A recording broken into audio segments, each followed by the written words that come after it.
सफाई कर्मचारी भर्ती 2023 जब से निकली है तब से इस भर्ती को लेकर कुछ ना कुछ विवाद जरूर होते चले आए हैं। या यूं कह सकते हैं कि 2023 की सफाई कर्मचारी भर्ती पूरी तरह से विवादित हो चुकी है और इस विवाद का कारण क्या है वो हम लगातार दिखाते रहते हैं। आज यहाँ स्वायत्त शासन मंत्री शांति धारीवाल के आवास के बाहर हम ठीक खड़े हैं और स्क्रीन पर आप दिखाएं एक बार, ये शांति धारीवाल मंत्री हैं राजस्थान सरकार के और इनके ठीक घर के बाहर हम खड़े हैं। स्क्रीन पर कुछ लोग हैं, हालांकि शक्ति है वाल्मीकि समाज की, लेकिन संख्या कम है और संख्या कोई ज़्यादा मायने नहीं रखती है, लेकिन हौसले और जब बुलंद होते हैं कुछ समाज के लिए करने के तो फिर कम संख्या से भी काम चलता है। आए मंत्री जी से मिलने के लिए हर जिले से एक आदमी। और चूंकि हम आपको बताएंगे कि 2023 की भर्ती पर ऐसा ग्रहण लगा है, कुछ जिम्मेदार इसके नेता हैं जो वाल्मीकि समाज के भोले वाले लोगों को भ्रमित करके इस तरह के प्रोपोगंडा फैला रहे हैं। कभी तो भर्ती पर स्टे लेकर आते हैं, कभी भर्ती नहीं होने देने के दावे ठोकते हैं, फिर सरकार भर्ती को स्थगित करती है, फिर कभी समझौते होते हैं सरकार से 66% पर और कभी बात होती है कि 100% की वाल्मीकि वर्ग के 100% की ही भर्ती यहाँ होनी चाहिए।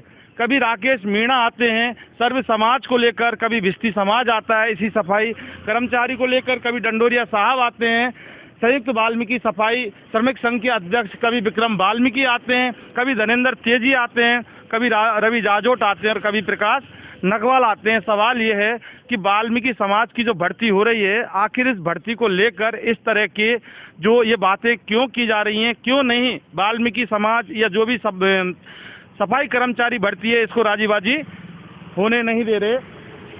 हम बात करेंगे, ये प्रकाश नकवाल हैं, वाल्मीकि महापंचायत संपूर्ण भारत के प्रदेश अध्यक्ष हैं। ये देखिए लेटर पैड दिखाएं एक बार संदीप थोड़ा सा, ये राजस्थान के प्रदेश अध्यक्ष हैं। अब आपको क्या तकलीफ है नकवाल साहब, सीधी सीधी बात बताओ आप तो, क्योंकि अभी डंडोरिया साहब आके गए 2 दिन पहले, राकेश मीणा आके गए, मानव शहीद भिस्ती समाज के आके गए थे, अब आप क्यों आए हैं यहाँ? अभी हम मुख्य मुद्दा ये है कि अभी 30 जून को डायरेक्टर साहब ने एक आदेश निकाला था शासन सचिवालय से, स्वायत्त शासन विभाग से। उस आदेश में स्पष्ट लिखा था कि भाई जो राघव कमेटी द्वारा जो गठित की गई है उसके अंतर्गत जो कोर्ट केस के मामले हैं 2012 और 2018 के, उन मामलों का निस्तारण 1 सप्ताह के अंदर कर दिया जाए। अब मैं सरकार से ये पूछना चाहता हूँ कि जब इस प्रकार के आदेश पहले भी कई बार निकल चुके हैं और उन आदेशों की किसी भी अधिकारी के ऊपर, किसी भी आयुक्त अधिशासी अधिकारी के ऊपर कोई असर नहीं होता है, तो आखिर ये आदेश निकालने का क्या तात्पर्य है? क्यों समाज को बार बार इस प्रकार गुमराह किया जाता है? जो 2012 और 18 के कर्मचारी है, मतलब नियुक्ति पाने के अधिकारी है, जो कोर्ट केस जीत चुके हैं, ऐसे लोगों को आज 5 साल 6 साल से चक्कर दिया जा रहा है।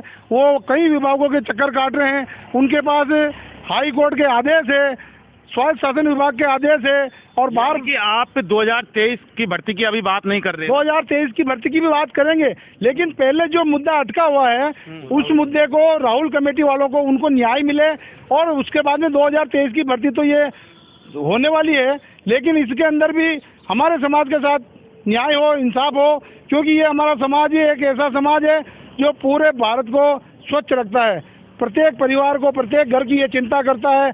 जबकि गैर समाज के लोग इस काम पर लगते हैं, लेकिन लगने के बाद में ये काम करते नहीं है। वो इसी का विरोध चल रहा है और हम भी उसी के विरोध में हैं। और पहले भी हम आके गए थे और आज भी हम इसी विरोध में आए हैं कि होने वाली 2023 की भर्ती में गैर समाज को मौका न दिया जाए, वाल्मीकि समाज को ही मौका दिया जाए। और जिन लोगों ने, गैर समाज के लोगों ने 2018 में नियुक्तियाँ पा ली है, उनसे काम करवाया जाए। उनसे काम करवाने के भी स्वायत्त शासन विभाग ने कई बार आदेश निकाले, लेकिन उनकी पालना नहीं होती है, तो ऐसे स्वायत्त शासन विभाग का कोई औचित्य नहीं है। फिर वो विभाग एकदम नींद में सो रहा है या उसके आदेश की पालना नहीं हो रही, तो उसका कोई आदेश चलता ही नहीं है। क्यों वो अधिकारी, क्यों उनके डायरेक्टर साहब इस प्रकार के आदेश निकालते हैं जिसकी कोई पालना नहीं होती हो? देखिए, बात 2023 की भर्ती की नहीं है। इनका ये कहना है कि 2012 और 2018 की भर्ती जब तक क्लियर नहीं होगी, उनकी नियुक्ति नहीं होगी, जो वंचित रह गए उनकी अगर नियुक्ति नहीं होगी, तब तक 2023 की भर्ती निकाली नहीं जा सकती। ऐसा ही सरकार का एक परिपत्र भी है, सरकार का आदेश भी है। और अगर इस तरह का कोई आदेश है तो फिर क्या कारण है कि 2012 और 2018 के जो लोग वंचित रह गए उनकी नियुक्ति राघव कमेटी के आधार पर भी नहीं हो रही है? तो फिर ऐसे में विरोध करना लाजमी है। और यही कारण है कि ये पूरे राजस्थान से ये इतने सारे लोग आए हैं और लोग आना अभी बाकी हैं। हम खड़े हैं शांति धारीवाल के ठीक घर के बाहर और अब देखते हैं कि ये मंत्री जी से मिलेंगे, कब इनकी मुलाकात होगी, क्या ज्ञापन देंगे, और ये सब आगे आने वाला वक्त बताएगा। इन्वेस्टिगेशन मीडिया के लिए संदीप के साथ मैं जितेंद्र शर्मा।